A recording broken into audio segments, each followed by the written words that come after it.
Halo anak-anakku semua, perkenalkan nama saya Bu Fadila. Hari ini kita akan belajar tematik kelas 3, tema 5, yaitu tentang cuaca, subtema 3, pengaruh perubahan cuaca terhadap kehidupan manusia, pembelajaran 6. Ayo anak-anak, kita belajar dengan semangat ya. Anak-anak, penggalangan bantuan untuk pengungsi Gunung Agung sudah terkumpul. Hari ini barang-barang bantuan akan dimasukkan dalam kardus-kardus. Udin mengajak teman-teman mengepak barang-barang. Barang-barang tersebut akan dititipkan melalui Dayu. Mereka akan mengunjungi keluarga di Bali. Ayo kita bantu Udin dan teman-teman memilah barang. Kumpulkan barang sesuai jenisnya. Baju-baju dikumpulkan dalam satu kardus, buku-buku juga dalam satu kardus, selimut dalam satu kardus, begitu juga barang-barang lainnya. Menolong sesama adalah perbuatan mulia ya anak-anak. Untuk menolong sesama, kita tidak boleh pilih-pilih. Apapun latar belakang suku dan daerah asalnya, perbedaan warna kulit, bahkan agamanya, kita wajib menolongnya ya. Tanpa pilih-pilih ya anak-anak, kita tidak boleh hanya menolong yang agamanya sama dengan kita. Itu tidak diperbolehkan ya anak-anak. Ini yang dilakukan oleh Udin dan teman-teman. Mereka mendapat kabar tentang pengungsi Gunung Agung.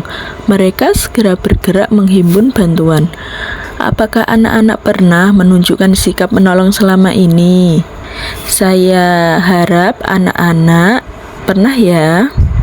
Tuliskan sikap menolong yang pernah kamu lakukan, lalu ceritakan pada temanmu di depan kelas, atau mungkin di depan orang tuamu ya anak-anak. Jadi kalian membuat cerita seperti aku pernah menolong ini misalnya, terus dia terjatuh dari pohon. Nah, misalnya seperti diagram ini. Siapa yang kamu tolong? Terus kapan kamu melakukannya? Kemudian apa yang kamu lakukan untuk menolongnya? Siapa? Oh, misalnya tetangga dekat rumah. Terus kapan? 2 hari yang lalu. Untuk yang dilakukannya saat menolong, mengembalikan kucingnya yang telah hilang 2 hari. Terus misalnya siapa yang kamu tolong? Misalnya menolong Siti. Terus kapan kamu menolongnya? Hari ini. Terus apa yang kamu lakukan untuk menolongnya? Membantu membawa Siti ke UKS karena jatuh dari sepeda.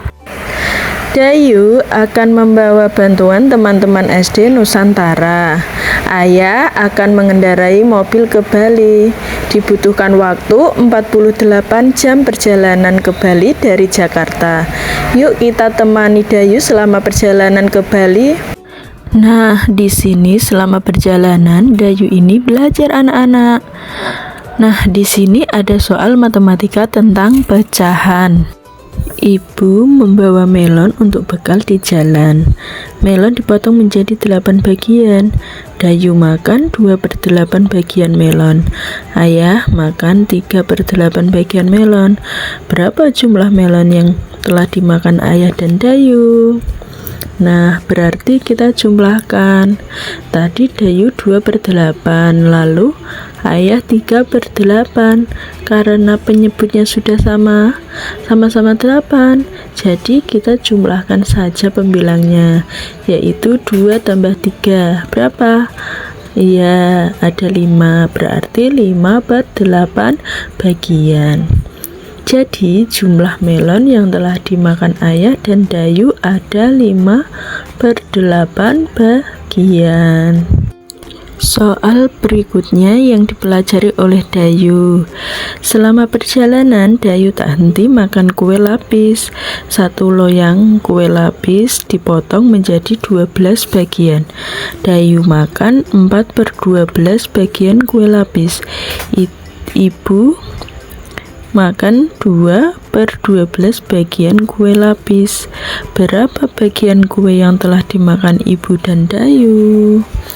Otomatis kita jumlahkan, yaitu 4/12. Ini yang dimakan Dayu, ditambah yang dimakan Ibu, yaitu 2/12. Penyebutnya sudah sama-sama 12, maka kita tinggal menjumlahkan pembilangnya, yaitu 4 ditambah 2 berapa? 6. Iya betul, 6. Jadi 6/12. Jadi kue yang telah dimakan Ibu dan Dayu ada 6/12 bagian. Soal selanjutnya anak-anak, Dayu membawa bekal 15 batang coklat untuk dinikmati selama perjalanan. Dayu telah memakan 5 batang coklat. Ibu dan ayah menghabiskan 5 batang juga. Berapa bagian coklat yang telah dihabiskan? Kita jawab dulu bagian coklat yang telah dihabiskan. Otomatis kalau sudah nanti kita baru jawab pertanyaan berikutnya. Nah, yang dimakan Dayu 5/15. Mengapa 5/15? Karena Dayu memakan 5 batang dari 15 batang coklat yang ada. Ibu dan ayah menghabiskan 5/15 batang juga. Sekarang kita jumlahkan karena penyebutnya sama-sama 15, jadi kita tinggal menjumlahkan pembilangnya, yaitu 5 tambah 5 berapa? Ya 10, berarti 10/15 bagian. Jadi coklat yang telah dihabiskan ada 10/15 bagian. Sekarang kita kembali lagi ke soal. Masih tersisa berapa bagian untuk diberikan pada saudara di Bali? Nah, kita jawab di belakang anak-anak. Ya, tadi yang sudah dimakan 10/15. Yang belum dimakan untuk menguranginya. Tadi kan Dayu membawa bekal 15 batang, berarti 15/15 batang dikurangi tadi yang dimakan Dayu, Ibu dan ayahnya, yaitu 10/15. Karena penyebutnya sudah sama, kita tinggal menguranginya, yaitu 15 dikurangi 10 berapa? Ya 5 bagian. Jadi coklat yang tersisa diberikan pada saudara di Bali ada 5/15 bagian. Nah, anak-anak, di sini ada operasi hitung nih. Yuk kita kerjakan bersama-sama. Yang A, 3/4 plus atau ditambah 4/4. Karena penyebutnya sudah sama, kita tinggal menjumlahkan, yaitu 3 ditambah 4 berapa? 7. Jadi 7/4. Jadi jawabnya 7/4. Sekarang yang B, 2/10 ditambah 3/10 sama dengan, jawabnya adalah 2 ditambah 3/10 sama dengan 2 tambah 3 berapa? Iya 5. Jadi 5/10 jawabnya. Ayo sekarang anak-anak coba untuk menjawab soal yang C.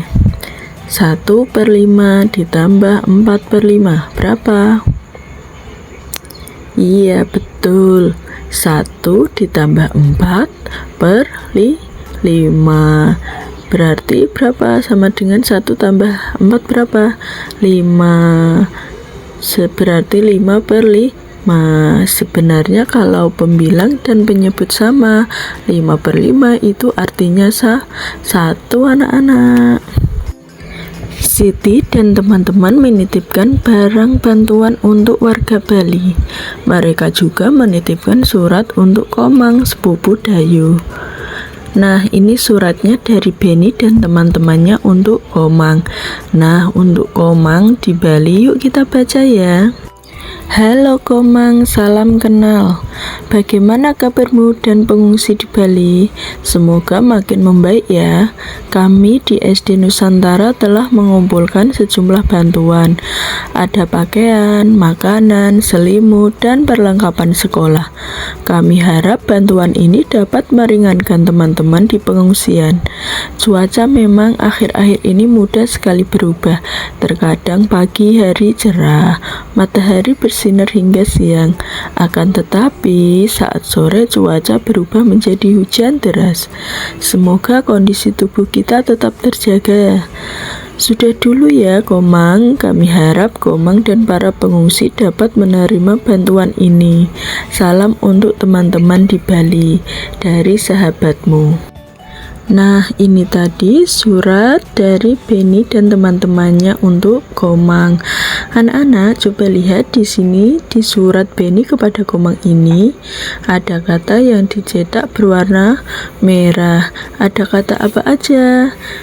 Cerah, matahari, cuaca berubah, dan hujan.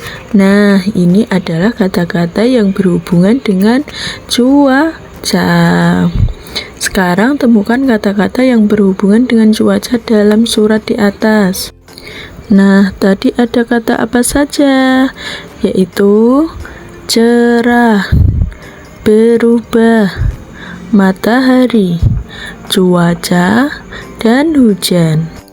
Nah, kata cerah itu artinya adalah terang atau jernih. Kalau cerah itu terang ya, tentang hari, bulan, dan warna. Kalau jernih tentang kaca. Lalu tadi ada kata matahari. Nah, matahari itu artinya benda angkasa, titik pusat tata surya, berupa bola berisi gas yang mendatangkan terang dan panas pada bumi. Lalu di suratnya tadi ada kata cuaca. Nah, cuaca itu adalah keadaan udara pada suatu tempat tertentu dengan jangka yang waktu terbatas. Keadaan udara itu tentang temperatur, cahaya matahari, kelembapan, kecepatan angin, dan sebagainya. Berikutnya ada kata berubah. Nah, berubah itu adalah menjadi lain atau berbeda dari semula. Ada kata hujan. Nah, hujan ini adalah titik-titik air yang berjatuhan dari udara karena proses pendinginan. Tahukah anak-anak tadi mengartikan sebuah kata-kata itu dari mana? Nah, kata-kata tadi dari kamus. Kamus adalah buku yang berisi kata atau istilah. Biasanya disusun menurut abjad. Kamus juga memberikan penjelasan makna kata atau istilah tersebut. Tadi istilah hujan artinya itu apa? Itu dilihat dari Kamus Bahasa Indonesia. Tahukah kamu cara menggunakan kamus? Perhatikan petunjuk berikut ini ya anak-anak. Yang pertama, tentukan kata dasar yang dicari. Misalnya, menjaga. Kata dasarnya adalah jaga. Yang kedua, buku kamus berdasarkan huruf awal kata dasarnya. Jaga berarti kata awalnya apa? Huruf J. Yang ketiga, cari berdasarkan urutan huruf kedua. Jaga berarti J sama A. Yang keempat, setelah ketemu letak kata dasarnya, temukan kata yang kita cari. Yang kelima, jaga menjaga, yang artinya memelihara atau merawat. Di sini ada kalimat seperti Udin menjaga kondisi tubuhnya dengan baik. Cari dan temukan kata-kata yang berhubungan dengan cuaca pada kamus dan tulis maknanya. Anak-anak bisa mencari kata-kata di kamus yang berhubungan dengan cuaca. Contohnya di sini saya carikan kata-kata yang berhubungan dengan cuaca. Berawan, artinya itu kalau di kamus diliputi awan. Lalu ada kata petir, itu adalah kilatan listrik di udara disertai bunyi gemuruh karena bertemunya awan yang bermuatan listrik positif dan negatif. Lalu di kamus itu ada kata iklim. Ya, iklim itu juga berhubungan dengan cuaca. Iklim itu adalah kondisi cuaca yang berlangsung di tempat tertentu dalam kurun waktu yang lamanya ya sekitar 30 tahun. Lalu kelembapan itu artinya sifatnya lembab atau keadaan atau hawanya yang lembab. Lalu ada kata mendung. Mendung itu awan yang mengandung hujan. Kalian bisa temukan kata-kata yang lain di kamus besar bahasa Indonesia. Anak-anak, kamu tentu pernah mengalami keadaan cuaca yang berubah dalam waktu 1 hari. Bagaimana cara kamu mengatasinya? Nah, anak-anak, kalau kalian itu pernah ya alami pagi hari panas, terus siang hari hujan, kemudian sore hari tidak hujan lagi. Akhir-akhir ini cuaca menghadapi musim pancaroba yang tidak menentu. Pagi cerah, siang panas, dan sore pun bisa hujan hingga malam. Daya tahan tubuh pasti menurun saat musim cuaca berubah. Ada baiknya harus mawas diri supaya tetap sehat dan terhindar dari serangan penyakit. Bagaimana caranya? Yang pertama, makan makanan yang bergizi karena gizi yang cukup menambah daya tahan tubuh. Yang kedua, banyak minum air putih karena bermanfaat untuk kesehatan, terutama dalam menjaga keseimbangan tubuh. Yang ketiga, olahraga teratur akan membuat tubuh menjadi segar karena sehat harus diimbangi dengan olahraga. Nah, tadi itu yang harus diperhatikan agar terhindar dari penyakit di saat cuaca seringkali berubah. Demikian tadi anak-anak pembahasan kita di tema 5 subtema 3 pembelajaran yang ke-6. Semoga video pembelajaran ini bermanfaat untuk anak-anak semua ya. Dan sampai jumpa lagi di pembelajaran berikutnya.